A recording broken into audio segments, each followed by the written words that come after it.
Hello बच्चों, आज हम स्टार्ट करते हैं क्लास 9th का अति महत्वपूर्ण टॉपिक न्यूक्लियस, केंद्रक, जो आपको चैप्टर नंबर 5 सेल में मिलेगा। ठीक है, न्यूक्लियस यहाँ पे आप दो तरह की फिगर देख सकते हो, एक तो प्लांट सेल, एक एनिमल सेल। प्लांट सेल और एनिमल सेल दोनों के अंदर न्यूक्लियस प्रेजेंट होता है। न्यूक्लियस एक तरह से कंट्रोलर होता है, न्यूक्लियस ही सब कुछ होता है, माई बाप होता है सेल का। जो भी न्यूक्लियस ऑर्डर देता है वो सेल को परफॉर्म करना पड़ता है। एक तरह से कंट्रोलर बोल दो, हेडक्वार्टर बोल दो, सब चीज न्यूक्लियस होता है, केंद्रक। समझ में आया? धीरे धीरे टॉपिक को बढ़ाएंगे और समझेंगे क्या होता है। चलो चलते हैं, पहले यहाँ पेन ले लेता हूँ। सबसे पहले हम देखते हैं nucleus is the most important cell organelle which direct and control all its cellular activities control करता है। इसको यहाँ पे हेडक्वार्टर ऑफ द सेल या फिर कंट्रोल ऑफ द सेल ही कहा जाता है। तीसरा पॉइंट, न्यूक्लियस को डिस्कवर्ड करा था रॉबर्ट ब्राउन ने 1831 के अंदर। ध्यान से देखिए, इन यूकेरियोटिक सेल मतलब ई फॉर एलिफेंट, मैंने पहले पिछली वीडियो में बताया था आपको। A well defined nucleus is present.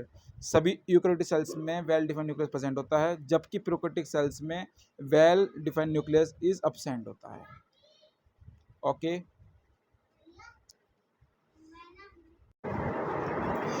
In eukaryotics a well defined nucleus is present while in prokaryotics a well defined nucleus is absent.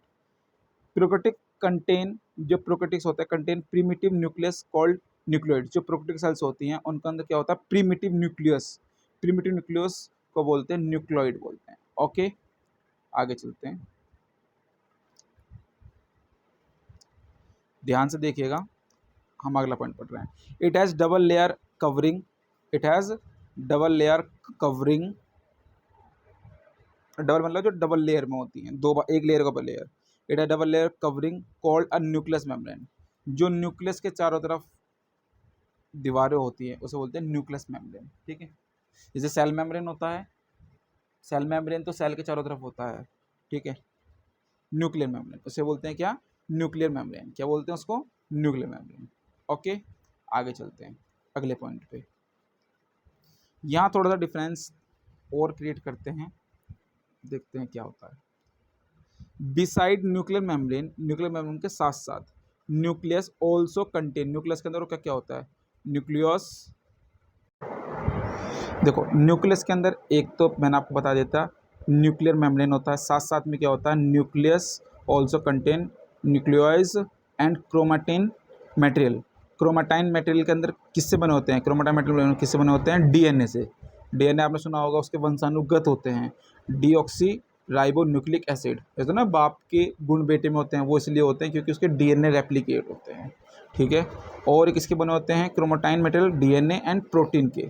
That ultimately वो last में कंडेंस मतलब बनाते हैं, घने होते हैं, एंड फॉर्म्स क्रोमोसोम्स। वो क्या बनाते हैं, क्रोमोसोम्स। समझ में आ गया? थोड़ा सा और क्लियर करता हूँ तो मैं फिगर के साथ इसको। ठीक है, एक मिनट।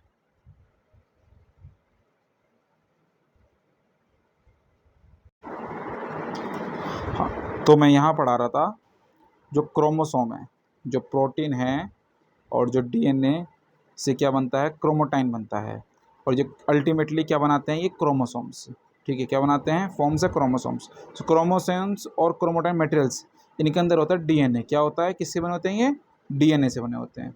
विच स्टोर, क्या वो स्टोर करते हैं, देखो ये रहा, क्रोमोसोम एंड क्रोमोटाइन मटेरियल्स क्या होते हैं, इसके अंदर क्या होता है, डीएनए होता है। डीएनए की फुल फॉर्म क्या होती है, डीऑक्सी राइबोन्यूक्लिक एसिड, जो स्टोर करता है एंड ट्रांसमिट करता है हेरिडिटी इन्फॉर्मेशन, मतलब वंशानुगत information for the cell of function and grow the reproduce, और वो रिप्रोड्यूस होते हैं। ठीक है, the function segment of DNA is called, जो फंक्शन सेगमेंट होते हैं डीएनए के उसे बोलते हैं जीन्स। इसकी मैं एक आपको फिगर दिखाता हूँ, जरा देखिएगा। यहाँ पे आप देख सकते हैं, एक पिक्चर है, यहाँ पे आपके एक पास से एक सेल है, क्या है, एक सेल है। सेल से अंदर एक न्यूक्लियस हो गया।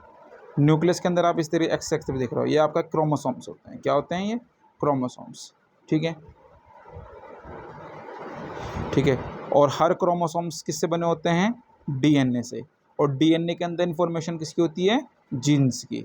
तो आपको क्लियर हो गया होगा क्या, सेल से न्यूक्लियस, न्यूक्लियस के अंदर क्रोमोसोम्स, और क्रोमोसोम्स के अंदर क्या होते हैं, DNA, deoxy ribo nucleic acid, और इसमें क्या होते हैं, जीन्स होती हैं, ठीक है। ये इन्फॉर्मेशन को एक पीढ़ी से दूसरी पीढ़ी में ले जाने के लिए काम आता है। समझ में आया?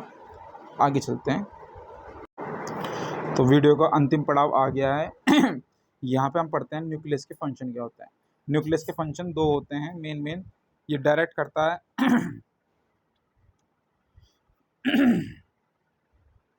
direct and control the metabolic activity of the cell and regulate the cell cycles. It helps in transmit of heredity characters from parents to their offspring. So जो माता पिताओं के जो गुण होते हैं उनके बच्चों में आते हैं, ये इसको कंट्रोल करता है. So this is all about the cell nucleus. Thank you so much.